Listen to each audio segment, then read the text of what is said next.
Hey, welcome to Motivation Monday with Pastor Josh. Motivation is the act or instance of motivating, providing with a reason to act in a certain way. We're going to look at what that looks like today on this edition of Motivation Monday.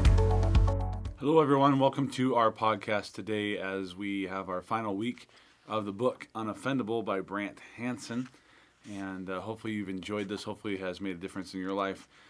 Especially with where we are right now. This book has been so relevant to the situations going on in our country, in our world today, and probably in all of our necks of the woods. So as we jump into chapter 21 today, I want to share about I can worship a God like that. So at the beginning of the chapter, Brant spends quite a bit of time sharing a story about a guy who was in an airport. And he got in late and he was experiencing jet lag, and so he was having a donut and coffee in a restaurant about 3 a.m. It was just him and the guy at the counter, and just that was basically it. And then a group of prostitutes came in, a whole group of them, and they were being loud and obnoxious, and so one of them, just as the guy that the story is really talking about, just as he was getting ready to leave, he heard one of the prostitutes say, well, tomorrow is my birthday, and just kind of mentioned it. And so he let the prostitutes leave, and then he went up to the guy behind the counter and said, hey, what do you think about us doing this tomorrow night? And basically throwing a party for that prostitute. And so the guy thought it would be a cool idea, so they decided to do that. So they came back and they threw a party for this young lady when she had come in, because he had asked if she came in every single night about the same time, and the guy said, yeah, she does. And so they kind of set up this secret birthday party. So she comes in so overwhelmed by the birthday cake and all the different things that they did, that she wanted to take the birthday cake home to a place where she lived, where there's other people there were other prostitutes and whatnot, and so she did that. And when she left, the guy behind the counter was talking to the guy who had this whole idea, and he had just prayed for the girl and whatnot, and prayed that God would lead her to salvation and different things. And the guy behind the counter said, I didn't realize that you were a preacher. And he says, well, I'm not. I just go to a church that believes in throwing birthday parties for prostitutes at 3 a.m. And the guy says, no, you don't. Because if you went to a church like that, I would go to a church like that. And then Brant makes a statement. He says that he has a new rule, that he won't be a part of a church that doesn't do that. And it's the idea, and really the whole chapter, he's talking about rules. He's talking about how Christians, how we see life, how we experience life. And as amazing as it might sound, we, although being saved by grace through faith, right, have still chosen to live our lives by the set of rules instead of by that grace. And so he talks about how rules don't change anybody. He says rules don't change anyone's heart ever. Grace does.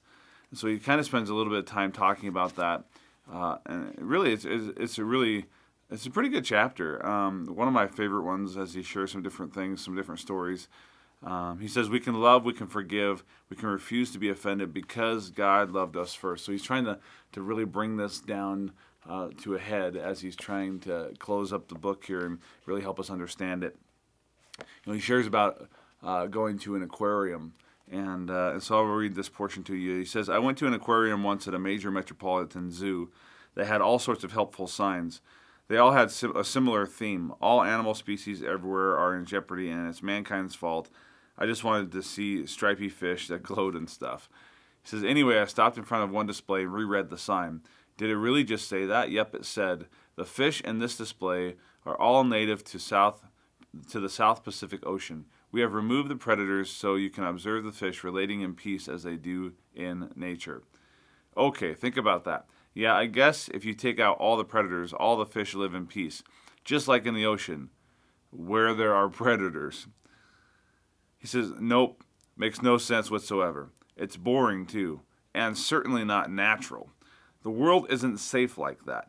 We can play pretend and try to set up an aquarium type existence, devoid of interaction with anything or anyone who might challenge or upset us. But that's not the world Jesus came to save. He entered the violent one, the brutal one. He says the point isn't that we're justified in our anger. The point is freedom and freedom to love. So he's talking about how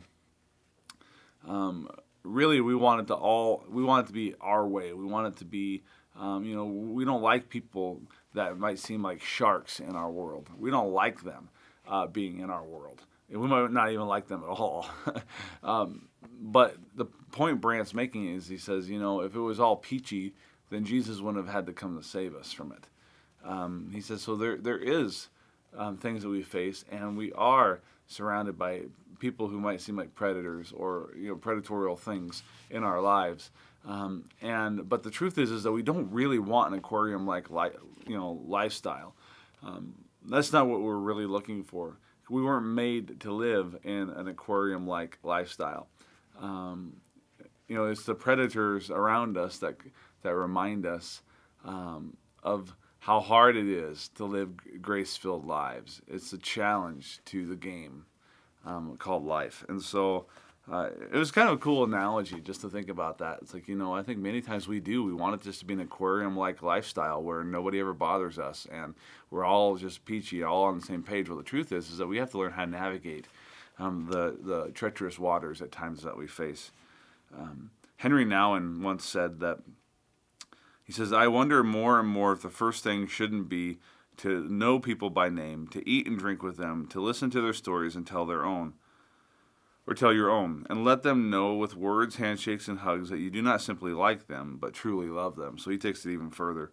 Loving people means divesting ourselves of our status. We decide to be unoffendable because that's how love operates. It gives up its status entirely.